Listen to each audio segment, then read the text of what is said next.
Hello, everyone. You are listening to the latest Flyers Talk podcast. I am Jordan Hall, and as always, I am joined by the dynamic Joe Fordyce.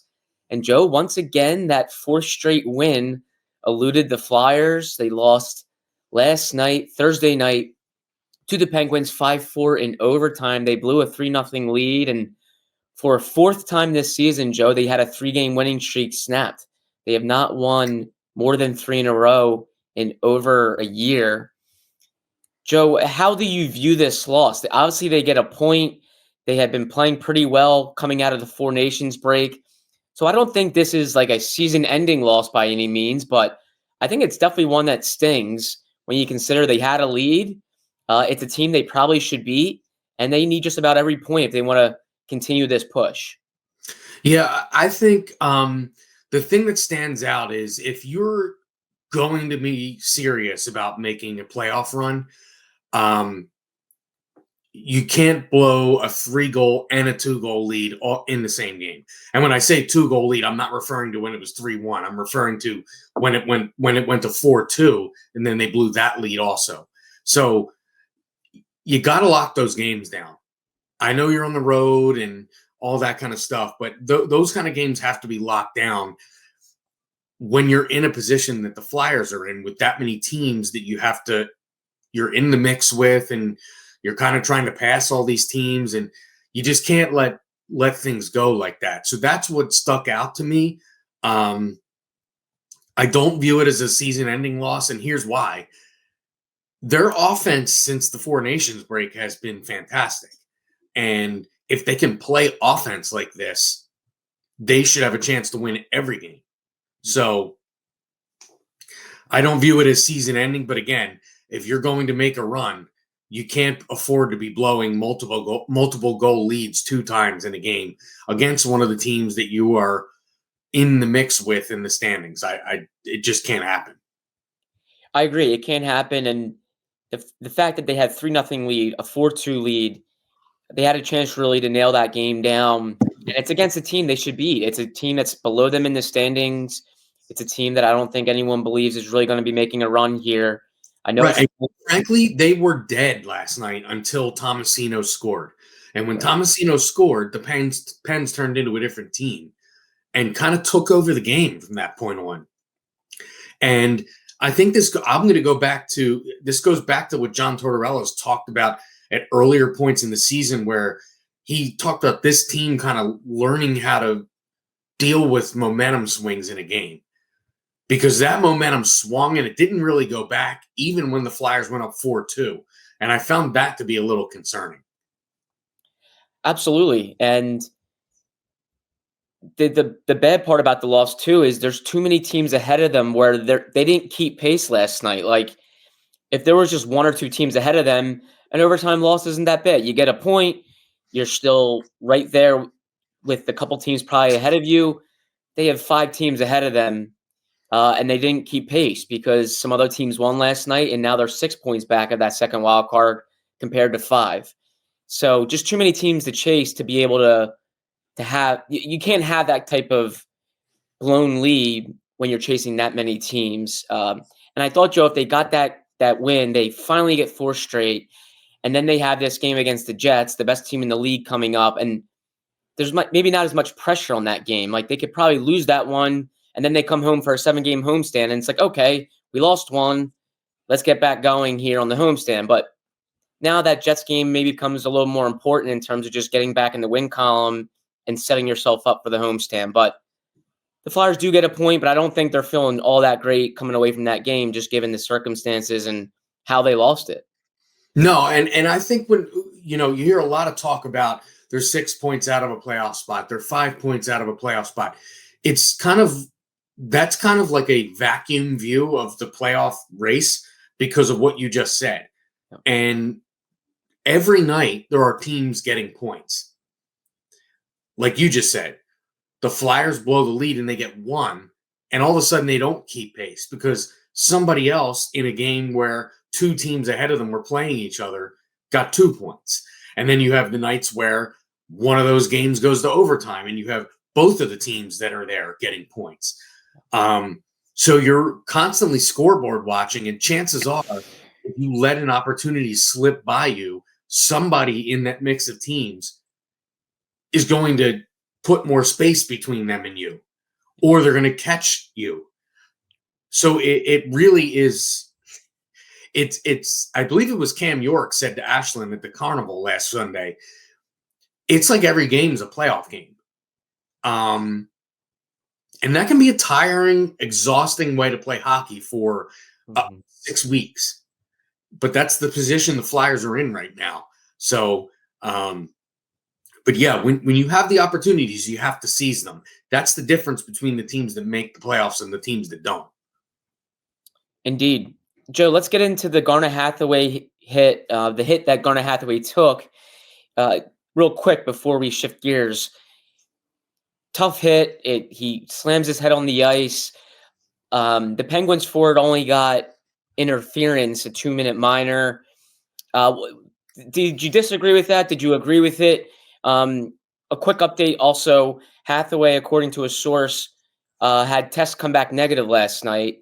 And apparently he's doing okay going into Friday. So that's positive news because it looked pretty bad. But, Joe, what did you think of the hit and then the call as well? I found the hit to be a little on the cheap side. Yeah. But with that said, also, if he doesn't hit his head on the ice, I'm not sure we're talking about this. Yeah. So the blindsided nature of the hit, it's a little over the line for me. I always find it curious when a penalty is called that's a 5-minute major and then they scale it back to a 2-minute minor. It's kind of the opposite of the way other sports do it. You kind of have initial or in hockey, it's literally a minor penalty, but in other sports, it's a kind of a minor infraction called, and then they scale it up if need be. And I'm kind of thinking along the lines of in college football when they do the targeting stuff. In hockey, it's odd that they would go this way and then come back this way. But I do think that Dave Jackson, the former referee on the broadcast last night, did a pretty good job of explaining why this got scaled back to a 2-minute minor. With that said, I'm not sure that I totally agree that it was a 2-minute penalty. I do think it was at minimum a double minor, perhaps a misconduct. Hathaway is obviously always mixing it up with these guys. So, he's got a target on his back and stuff happens. But I do think that hit was a little bit over the line. So I'm glad to hear he's doing great, doing well, it seems. But I think it was over the line. And the teams don't meet again this year, so I'm not sure you're going to see. I mean, there wasn't a ton after it of terms of retribution or anything like that. So I'm not sure you're going to see anything more from this. But yeah, I think it was over the line. And again, the whole idea of starting with the severe penalty and scaling backwards, a little puzzling to me. Yeah, and I think the Flyers are hoping that Hathaway's okay because he's a pretty important player to their bottom six. He's played in every game this year. Definitely a tone-setting guy that likes to play with physicality. I thought his hit moments before he took his hit, I thought that was clean. I thought it was a clean hit. That Penguin had the puck. Hathaway delivered a hit with his shoulder to the Penguin's shoulder. The hit on him, I think, is absolutely blindsided. Hathaway doesn't have the puck. He's not near the puck. So in that sense, I think it's absolutely a penalty. But I do understand it. It wasn't he didn't target his head. He didn't hit his head. It's unfortunate that Hathaway fell the way he did because of the contact and ended up hitting his head on the ice. But I can kind of see where the officials were going with, well, the Penguins forward didn't target Hathaway's head. Right. You can't penalize the result is essentially what. Yeah. So, and the result happened because he hit his head on the ice. And really, if you think about it, what we just talked about with the momentum swings in the game, Hathaway is a momentum swinger. And then when they went up 4-2, they weren't able to swing the momentum. And you wonder if that had something to do with it because Hathaway is really good at having a shift that shifts momentum in a game or keeps momentum in a game. He's a momentum guy, and not necessarily with the score sheet, with the goals. It's hits, it's energy, it's those sort of things that he affects the momentum of a game, and he wasn't there for it. So you never know. That could have affected the way that the rest of that game went. That's a great point. And I was surprised it didn't really swing the momentum drastically. I thought when the Flyers scored on that ensuing power play, I'm like, okay, they restored order, and now they have some anger to them that Hathaway had the lead because of this hit. I really thought they were going to kind of take off with the game at that point. They didn't. And I think if you're a Flyers fan, you have to be pretty upset that that didn't really swing the game even more and kind of put the Flyers in the driver's seat all the way to the finish line, because it sure seemed like it had the potential for that. And instead, the opposite happened. The Penguins responded and scored the next 3 goals and won the game. Yeah, and what's interesting is I find the Pittsburgh crowd there to be a little weird sometimes. They're having a very a season they're not used to in the Crosby Malkin era. And quite frankly, the building seemed dead. The team seemed dead. Tomasino scored, and the building, all of a sudden, it sounded like it was, the Eastern Conference Finals. Mm-hmm. And there was a lot of momentum garnered from that didn't seem like it was going to be there from the beginning of the game. Even, you're down 3-1 and then you're down 4-2. The building was alive. So I do think that helped the Penguins. And, maybe the Hathaway hit changes. If that hit happens at home, maybe things are a little different for the Flyers. But that building kind of erupted after that last night. And I really felt after that Tomasino goal that the Penguins kind of took over the game. And I'm including through the 4-2 goal by the Flyers. It just didn't really seem to give them a boost. And a couple important forwards, Joe, for the Flyers have really come out red hot out of the break. Owen, Tippett, and Matvei, Michkov. Tippett has 4 goals in 3 games out of the break. Michkov has 8 points in 3 games out of the break. Joe, I think we all know how critical these players are to the Flyers. When they are on hot streaks, the Flyers are a much better team. I think the question is, can they keep this up? Can Michkov stay fresh enough? Can he have his legs that he can keep scoring at this pace? And can Tippett be consistent? He's such a force when he's scoring like this, but it at times can come in waves for him.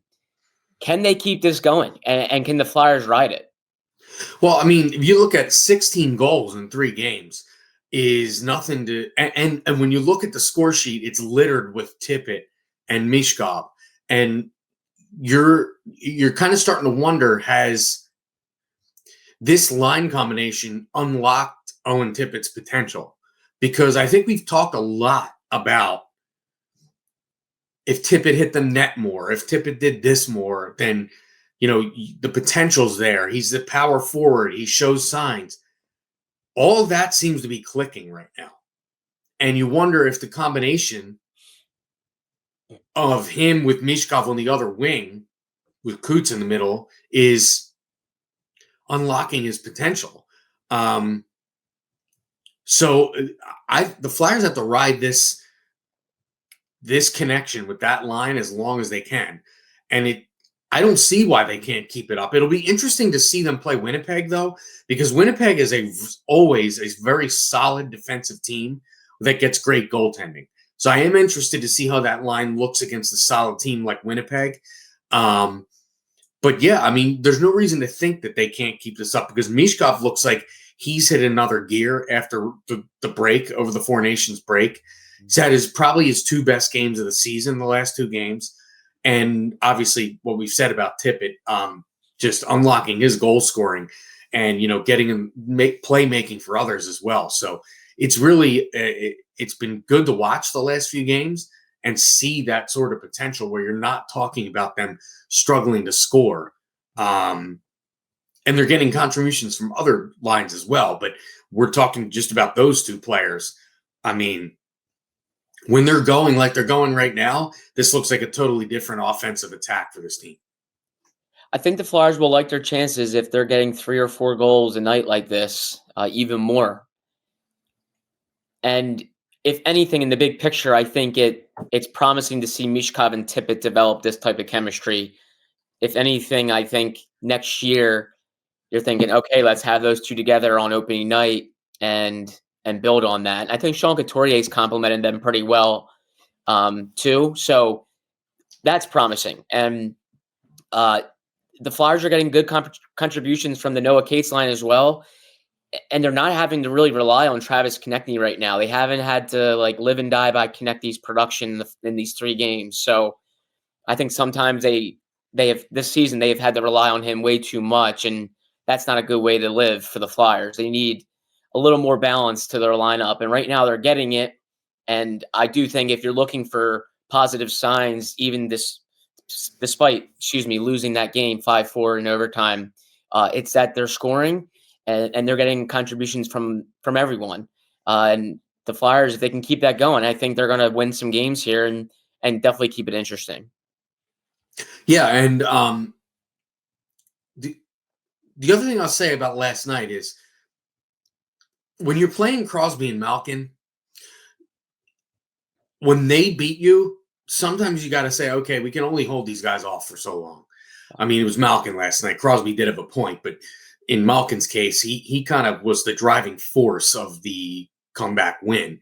And, he's a great player. He's a Hall of Fame player. I mean, sometimes Hall of Fame players are going to play like Hall of Famers. So yeah, there is that aspect too, where you're not going to go out there and, you go to you play Winnipeg tomorrow.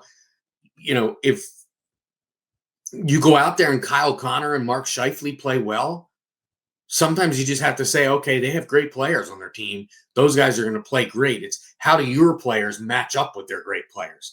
It can't be like Sam Erson's not going to give up, have a shutout or give up 1 goal every game. It's just not going to happen when you're playing this level of skill that they're playing right now in this portion of the schedule.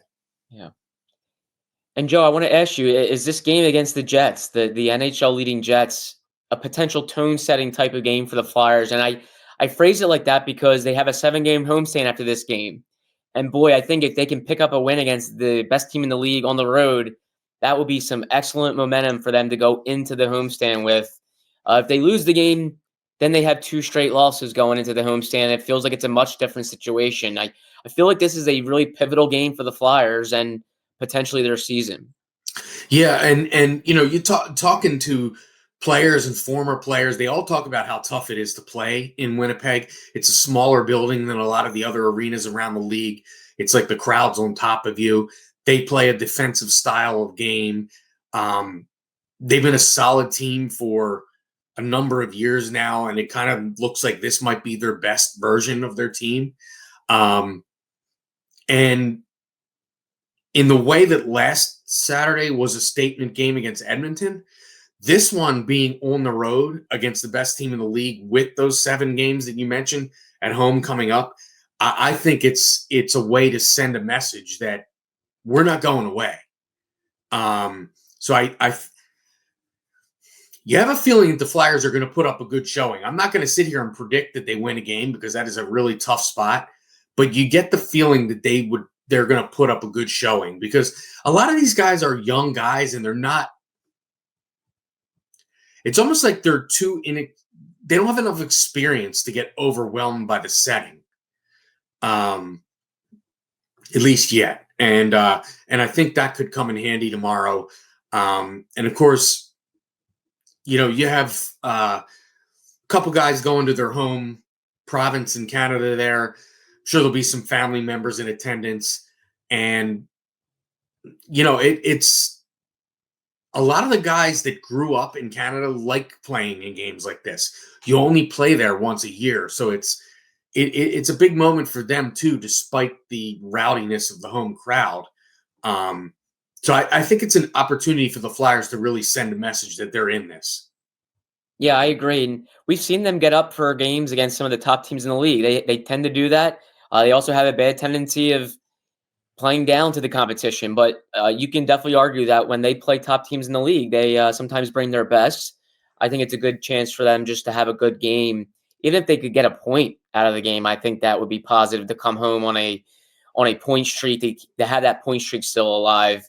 But just a good performance, I think, to set up this homestand, because the homestand obviously is probably going to be a make or break stretch for them in this season. So a big game for the Flyers Saturday against the Jets on NBC Sports Philadelphia, 7 p.m. Eastern Time puck drop. Joe Fordyce will have Flyers pre and post game live for you on NBC Sports Philadelphia. Joe, thanks so much. As always, great to see you. Great to chat with you. Really appreciate you doing it. Ben Berry, our podcast producer and guru, thank you as well. And Flyers fans, of course, thank you for listening to the latest Flyers Talk podcast. Wherever you get your podcasts, please rate and listen. And we can't wait to talk to you next time.